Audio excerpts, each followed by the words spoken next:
नमस्कार प्यारे बच्चों, मैं आरती आप सबका आरती एजुकेशन वर्ल्ड में स्वागत करती हूँ। बच्चों, आज की इस वीडियो में हम आपकी कक्षा 8 की विषय हिंदी की वर्कशीट नंबर 13 पढ़ेंगे, जिसकी डेट है 10 नवंबर 2020।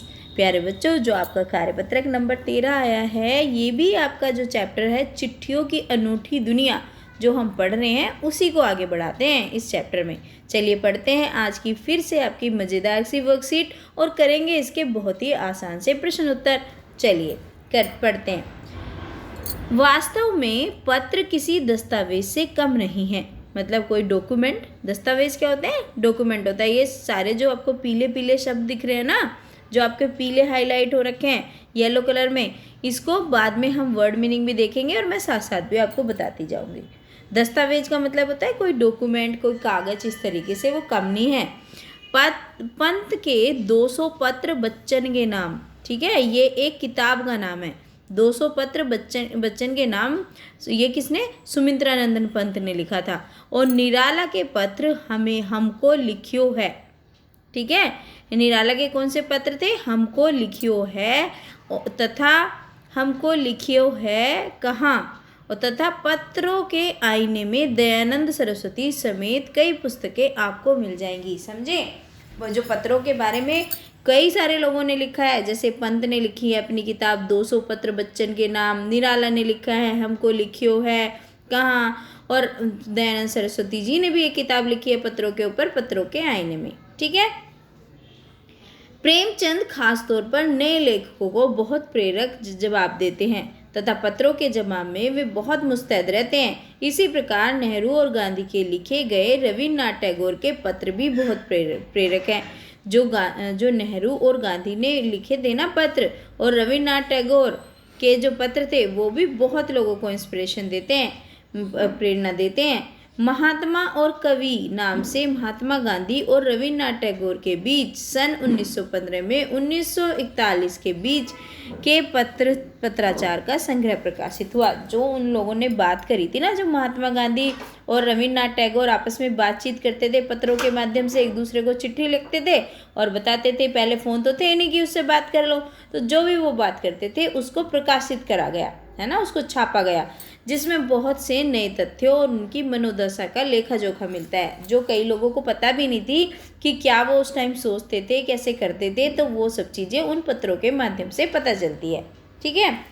पत्र व्यवहार की परंपरा भारत में बहुत पुरानी है। तो पत्र तो बहुत दिनों से चलते हैं भारत में, पर इसका असली विकास आज़ादी के बाद ही हुआ है। तो पत्र बहुत पुराने, बहुत दिनों से चलते हैं, लेकिन सबसे ज़्यादा जो इसका विकास हुआ, सबसे ज़्यादा जो इसको पसंद किया जाता था या लिखे जाते थे, वो जब हमें आज़ादी मिली, स्वतंत्रता मिली 1947 में, उसके बाद हुआ। तमाम सरकारी विभागों की तुलना में सबसे ज़्यादा गुडविल डाक विभाग की थी। मतलब जो दूसरे बहुत सारे सरकारी विभाग है ना, जैसे डाक विभाग है, इस तरीके से रेल विभाग है, ऐसे ही बहुत सारे विभाग हैं। तो उसमें कह रहे हैं सबसे ज़्यादा अगर किसी को अच्छा माना जाता था, गुडविल थी सबकी नज़रों में सबसे अच्छा विभाग माना जाता था, वो कौन सा था? डाक विभाग। इसकी एक खास वजह यह भी है कि लोगों को जोड़ने का काम करता था। हाँ, इसकी ये एक स्पेशल जो इसकी वजह है, जो एक कारण है, वो है ये लोगों को जोड़ता है ना, लोगों को जोड़ता है। एक दूसरे को पत्र लिखते हैं, एक दूसरे से वार्तालाप करते हैं, एक दूसरे की संवेदनाओं को समझते हैं, एक दूसरे के विचारों को समझते हैं। तो इससे क्या होता है, एक दूसरे से जुड़ते हैं लोग। तो ये इस वजह से भी ये शायद अच्छा माना जाता हो। घर घर तक इसकी पहुँचती है ना, इतना था कि घर घर तक पहुंच जाता था। संचार के तमाम उन्नत साधनों के बाद भी चिट्ठी पत्री की हैसियत बरकरार है। अब इतनी सारी चीज़ें चल गई हैं, लेकिन फिर भी आज भी चिट्ठी की हैसियत है, वो है। शहरी इलाकों में आलीशान हवेलियां हों या फिर झोपड़पट्टियों में रहे लोग, दुर्गम जंगलों से घिरे गांवों या फिर बर्फबारी के बीच रह रहे पहाड़ों के लोग, मतलब वो बोल रहे हैं चाहे कोई भी हो, चाहे शहरी इलाकों में रहते हो, बड़े बड़े हवेलियों में लोग रहते हो, या फिर झोपड़पट्टियों में जो गरीब लोग रहते हो, या फिर दुर्गम जहाँ पे पहुँचना भी बहुत मुश्किल है, ऐसी जगह, जंगलों से घिरे गाँव, या फिर जहाँ पे बर्फ़ पड़ती रहती है, बर्फबारी होती रहती है। सॉरी बच्चों, फ़ोन आ गया था। आगे पढ़ते हैं। तो वो ये कह रहे हैं कि चाहे कहीं का भी हो, लेकिन तो वो क्या कहते हैं, सभी लोग इससे जुड़े हों। समुद्र तट पर रह रहे मछुआरे ही क्यों ना हो, रेगिस्तान में रह रही ढोनियाँ क्यों ना हो, ढोनियाँ जो कच्चे मकानों के जो मकान होते हैं ना, जो कच्चे मकान होते हैं, जो मिट्टी विट्टी के बने होते हैं, तो वो ही क्यों ना हो, आज भी खतों का ही सब अधिक बेसब्री से इंतजार करते हैं। तो किसी का खत आता है तो सब लोग बड़ा इंतजार करते हैं, भाई खत आने वाला है। एक दो नहीं, करोड़ों लोग खतों और अन्य सेवाओं के लिए रोज भारतीय डाकघरों के दरवाजे तक पहुंचते हैं। कि एक दो लोग नहीं, बहुत सारे लोग, है ना। और इसकी बहुआयामीन भूमिका नज़र आ रही है। और इसकी चारों तरफ जो इसने अच्छी अपनी पकड़ बना रखी है, चारों तरफ लोगों को जोड़ के रखता है, वो सबको दिखता है। दूर देहात में लाखों गरीब घरों में चूल्हे मनी ऑर्डर अर्थव्यवस्था से ही जलते हैं। जो जिनके दूर देहात में घर हैं और उनके घर वाले शहरों में आ जाते हैं काम करने के लिए, तो वो कैसे भेजते हैं अपना पैसा, मनी ऑर्डर करते हैं। तो वो किससे जाता है, वो डाक से जाता है। तो उनके चूल्हे तभी जलते हैं कि उनकी जो रोजी रोटी है किस पे डिपेंड है, उनका जो खाना पीना है वो उस डाक विभाग पे डिपेंड है, डाक विभाग पे निर्भर करता है। ठीक है, तो उससे उनका चूल्हा जलता है जब उनके पैसे पहुंच जाते हैं। गांवों या गरीब बस्तियों में चिट्ठी या मनी ऑर्डर लेकर पहुंचने वाला डाकिया देवदूत के रूप में देखा जाता है। मतलब जो गरीब बस्तियों में चिट्ठी या मनी ऑर्डर लेकर पहुंचने वाला डाकिया होता है, उसको बड़ा अच्छा मानते हैं। देवदूत की भगवान का वो आ गया, हमारी चिट्ठी लेके आया होगा, है ना। तो ये सब चीज़ें होती हैं चिट्ठी के बारे में। देखिए, ये जो आपके आए थे क्या डिफ़िकल्ट वर्ड, जो आपके कठिन शब्द आए थे या फिर नए शब्द आए थे, उनके देखो यहाँ पे मीनिंग लिखे हुए हैं, उनके अर्थ लिखे हुए हैं। दस्तावेज क्या होता है, प्रमाण पत्र होता है। प्रेरक, प्रेरणा देने वाले। मुस्तैद, जो तत्पर रहते हैं, एकदम खड़े रहते हैं, डटे रहते हैं। संग्रह होता है इकट्ठा करना, जमा करना। प्रकाशित होता है छापना। तथ्य होते हैं जो सच होते हैं, है ना, वो होते हैं। और मनोदशा, जो मन की स्थिति होती है, मन की दशा। लेखा जोखा यानी कि हिसाब किताब। गुडविल, डाक विभाग। औपचारिक अनौपचारिक पत्र का विभाग। ठीक है। और उन्नत होता है समृद्ध, आलीशान यानी कि बहुत बढ़िया, शानदार। दुर्गम, जहाँ पहुँचना मुश्किल होता है। ढानिया होता है कच्चे मकानों की बस्ती। और बेसब्री होती है अधीरता, जब वेट नहीं कर पाते, बहुत बेसब्री से इंतजार करते हैं। ठीक है, तो ये इसके वर्ड मीनिंग है। चलिए अब देख लेते हैं इसके प्रश्न उत्तर जो भी पूछे गए हैं और करते हैं। देखिए, सबसे पहला प्रश्न पूछा गया है, इस गद्यांश में पत्र पर आधारित किन किन पुस्तकों का जिक्र किया गया है। तो इसका उत्तर हम इस तरीके से लिखेंगे।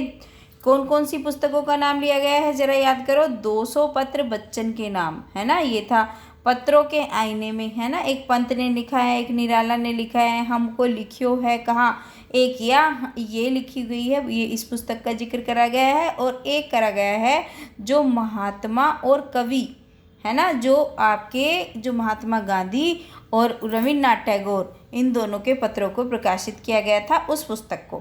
तो ये 4 पुस्तकें हमारे इस गद्यांश में डिस्कस करी गई हैं। तो इसका आंसर हम ये लिख देंगे। ठीक है, अब देखते हैं दूसरा प्रश्न क्या है। महात्मा और कवि नाम से किन के बीच का पत्राचार संग्रह के रूप में प्रकाशित हुआ, यह पत्राचार कब हुआ था। तो बच्चों, इसका आंसर आप इस तरीके से लिखेंगे। महात्मा और कवि के नाम से महात्मा गांधी और रविन्द्रनाथ टैगोर के बीच सन 1915 से 1941 के बीच पत्राचार का संग्रह प्रकाशित हुआ है। तो ये लिख देंगे आप दूसरे नंबर के प्रश्न का सही उत्तर।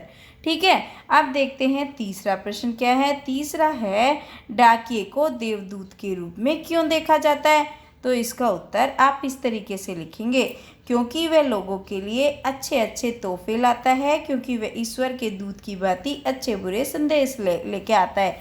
क्योंकि जो गिफ्ट होते हैं वो डाक से भेजते हैं ना, तो उसको लेके आता है और संदेश भी लेके आता है अच्छे बुरे, तो इसलिए उसको क्या बोलते हैं, इसलिए उसको ईश्वर के दूत बोलते हैं। ठीक है, चलिए अब देख लेते हैं चौथा प्रश्न क्या है। फोर्थ प्रश्न पूछा है, लोगों को जोड़ने का काम कौन करता है और कैसे करता है। तो इसका उत्तर लिख देंगे, गुडविल डाक विभाग लोगों को, गुडविल नहीं है बच्चों, ये डाक विभाग लोगों को जोड़ने का काम करता है, घर घर तक इसकी पहुंच है।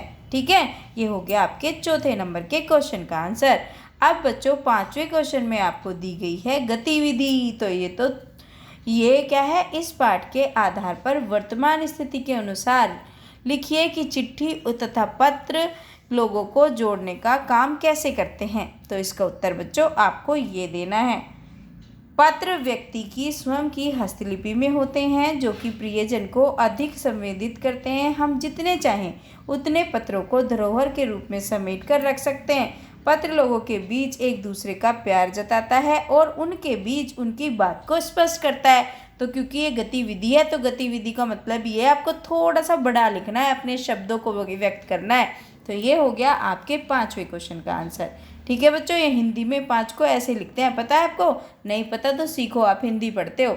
ठीक है बच्चों, तो जिस बच्चे ने अभी तक वीडियो को लाइक नहीं करा जल्दी से वीडियो को लाइक कर दो, और जो भी बच्चा नया आया है चैनल पे सब्सक्राइब कर लेंगे चैनल को, क्योंकि मैं आपके लिए वीडियो लाती रहती हूँ। आपको सबसे पहले वीडियो मिले उसके लिए आप सब्सक्राइब करने के बाद नोटिफिकेशन बेल ज़रूर दबा लें।